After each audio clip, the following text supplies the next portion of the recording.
Gente, bom dia, boa tarde, boa noite, né? Não sei qual horário que vocês estão vendo, mas nós vamos continuar com o processo de descolonização da África e da Ásia. No último vídeo, né, a gente parou na descolonização da Argélia, tá? Como é que ocorreu a descolonização da Argélia, tá?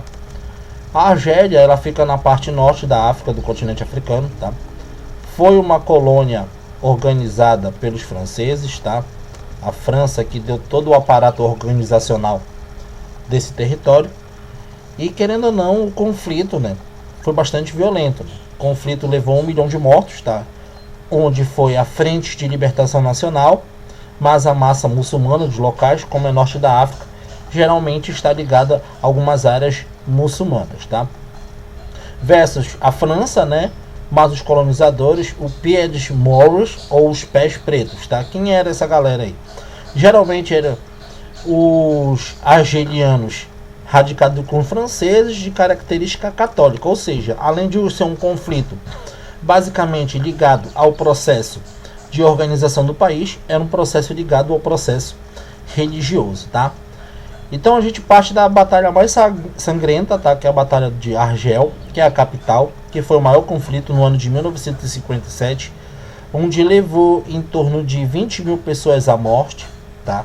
Isso gerou uma comoção muito grande, tanto é que em 1962 ocorre o Armistício de Amiens. Amiens é uma cidade localizada na França, tá?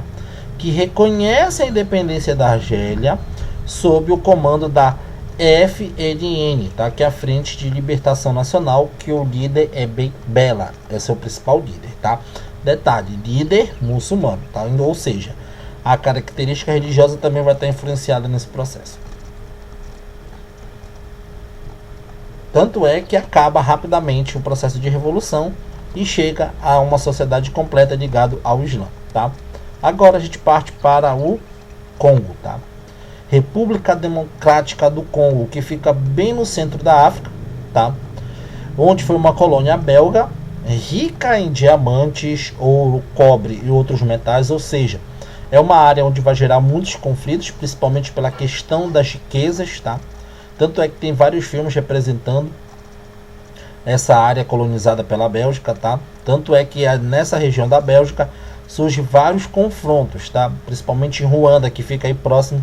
Tem até um filme que fala sobre isso, né? Que é o Hotel Ruanda, sobre os conflitos étnicos na África, tá? Detalhe importante, em 1960, a Bélgica concede a independência a esses países por muita pressão popular, porque olha só, como surgiu vários borbulhos de independência dos países africanos, naturalmente o Congo passaria pelo mesmo processo, tá? Tanto é que o seu presidente é o Joseph Kasavuba, tá? Onde o primeiro-ministro Príncipe Lubanda, que é o Movimento Nacional Congolês, ou seja, aí já começa a surgir um duplo conflito, tá, de interesses. Eu vou ter o interesse da população belga, tá, dos colonos, dos colonizadores, tá, e a questão dos colonos da população local, cada um com seu próprio interesse, ou seja, o Congo lhe demora um pouquinho para ter um processo de independência. Tanto é que posteriormente vamos ter alguns conflitos bem interessantes, tá, como vai ser apresentado aqui. Por quê? Dentro de uma perspectiva existem as famosas áreas de influência, tá? Ou seja, vai ter duas áreas dentro do Congo que são as áreas principais de produção de minério, tá? Que é Kasai e Katanga, tá? Ou seja, esses dois movimentos, essas duas áreas de influência, principalmente composta por muita riqueza mineral, elas vão ter guerras civis, tá? Ou seja, movimentos separatistas, tá? Que vai surgir as províncias mais ricas, claro. As mineradoras belgas interessadas no lucro vai incentivar grupos rebeldes a buscar ao país independente, né? Eles não têm interesse, beleza, vocês vão ser livres, mas vocês vão ficar também sob o meu domínio, até porque o capitalismo ele prega isso, tá? Vem de outros países para explorar outros, tá? Em 61 é assassinado o príncipe Lubanda, tá? Ele é assassinado morto. Em 65 o general Mutubu Seko, que ele é pró-Estados Unidos, torna-se ditador e o país muda de nome para República do Zaire, tá? Detalhe importante, geralmente algumas dessas nações, eles vão ser pró-capitalismo, pró-Estados Unidos, tá? Detalhe importante, quando a gente fala dessas organizações, desses países na África, geralmente o conflito da Guerra Fria ele vai levar muita questão, tá? Até porque os Estados Unidos eles precisam ter áreas de influência no continente africano, tá? Em 97, Kaliba depõe Matuto e o país voltou a adotar o nome de República Democrática do Congo, tá? Esse aqui do canto aqui do seu lado esquerdo é o Mobutu, tá? Beleza, acabou lá o processo da República Democrática do Congo. Já tivemos uma dominação francesa, Argélia, tivemos uma dominação belga, Congo. Agora vamos começar a falar da África portuguesa, dominada pelos portugueses, principalmente a partir das grandes navegações, tá? Então vamos lá. Em 1974, lá em Portugal, ocorre um movimento militar que derrubou a ditadura salazista e implementou a democracia em Portugal. O que é isso, pessoal? Olha só. Na Europa ainda existiam alguns movimentos ligados às ditaduras, tá? Ou seja, a partir do momento que eu tenho essas ditaduras, novamente vai surgir vários confrontos, tá? Beleza. E com o fim da ditadura portuguesa, surge o fim da ditadura ser patriarca o Império Colonial, ou seja, a partir do momento as colônias vão começar a se tornar independentes, tá? Olha aí a Guerra dos Cravos. Por que cravos? Tá? Geralmente a galera que era contra o governo ele usava cravos nas armas, né, para representar muito bem. Geralmente era parte do exército que não estava muito satisfeito com o governo português, tá? Aí agora a gente parte para a África mesmo. Como é que essa revolução dos cravos tem reflexo na África? Em Angola, principalmente, é o primeiro território, tá? A gente vai ter algumas áreas de influência lá, tá? Então vamos lá.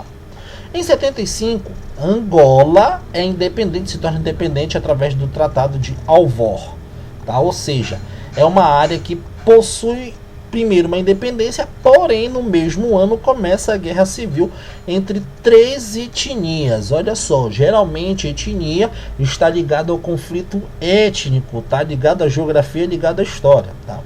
Surge o primeiro grupo, o MPLA, que é socialista, tá?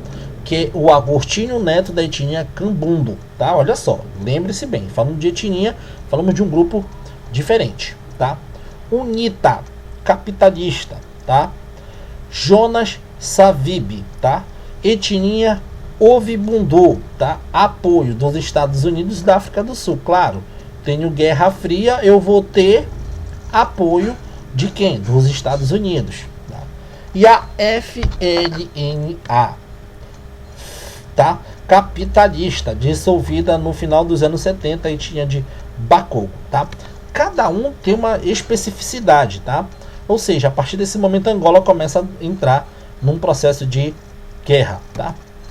Então vamos lá.